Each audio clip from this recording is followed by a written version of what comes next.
Hello friends, வணக்கம். Welcome back to things new Tamil channel. இன்றைக்கி நம்ம பன்னீர் பட்டர் மசாலா எப்படி பண்ணுறதுன்னு பார்க்கலாம். அதுக்கு என்னென்ன பொருட்கள் தேவைன்னு பார்த்துடலாம் வாங்க. நான் இன்றைக்கி 150 கிராம்ஸ் பன்னீர் எடுத்திருக்கேன். 2 ஆனியன், 3 டமாட்டோ, 3 தக்காளி, இஞ்சி பூண்டு பேஸ்ட் 1/2 டீஸ்பூன் எடுத்திருக்கேன். பட்டையும் பிரியாணி இலையும் எடுத்துக்கோங்க. பட்டர் ஒரு 2 க்யூப் எடுத்துக்கோங்க. மஞ்சள்தூள் 1/2 டீஸ்பூன், கரம் மசாலா 1 டீஸ்பூன், மிளகாய்த்தூள் 1/2 டீஸ்பூன் எடுத்துக்கோங்க. உப்பு தேவையான அளவு எடுத்துக்கோங்க. அதுக்கப்புறம் முந்திரி பருப்பு ஒரு 10 எடுத்துக்கோங்க. இந்த மாதிரி ஒரு பேன் எடுத்துக்கோங்க. இது நல்லா காஞ்சதுக்கப்புறம் பட்டர் இதில் போட்டு உருக்கிக்கோங்க. பட்டர் உருகினதுக்கப்புறம் நம்ம பட்டையும் பிரியாணி இலையும் இதோட ஆட் பண்ணிடலாம்.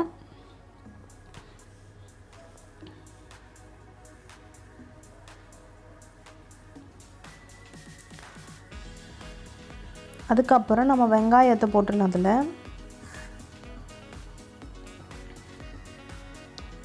வெங்காயம் நல்லா வதங்கினது ரொம்ப சிம்பிள் தான்.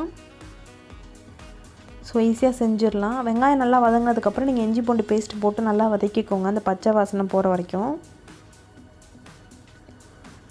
நல்லா வதங்கி பச்சை வாசனை போனதுக்கப்புறம் நம்ம ரெடியாக எடுத்து வச்சுருக்க தக்காளி இதோட ஆட் பண்ணிக்கோங்க.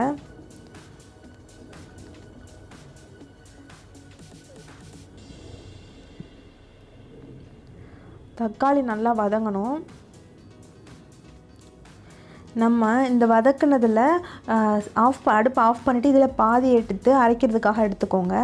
அதோட முந்திரி பருப்பையும் சேர்த்து நல்லா அரைச்சிக்கோங்க.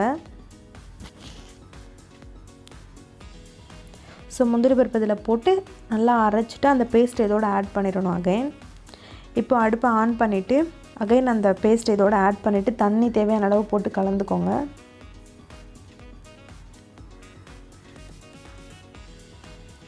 நீங்கள் இதுக்கு பதிலாக தக்காளியை மட்டும் தனியாக அடிச்சும் போடலாம். இப்படி பண்ணால் இன்னும் கொஞ்சம் டேஸ்டியாக இருக்கும், நல்லா திக்காகவும் இருக்கும்.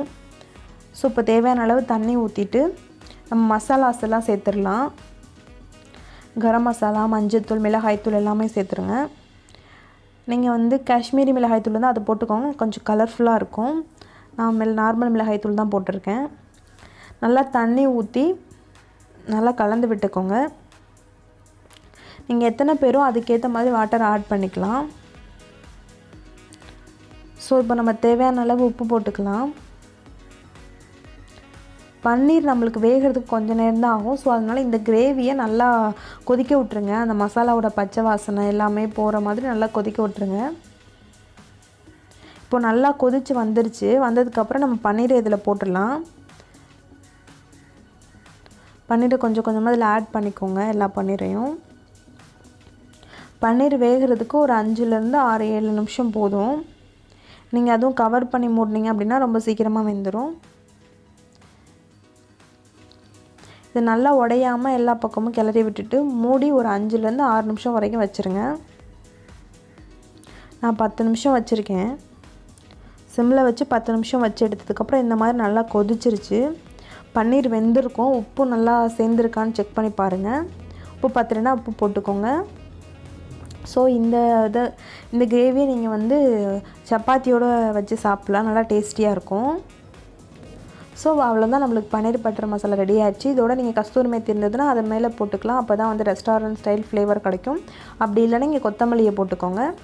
இந்த வீடியோ உங்களுக்கு பிடிச்சிருந்தது அப்படின்னா மறக்காமல் இந்த சேனலை சப்ஸ்கிரைப் பண்ணுங்கள், லைக் பண்ணுங்கள், ஷேர் பண்ணுங்கள். தேங்க்யூ.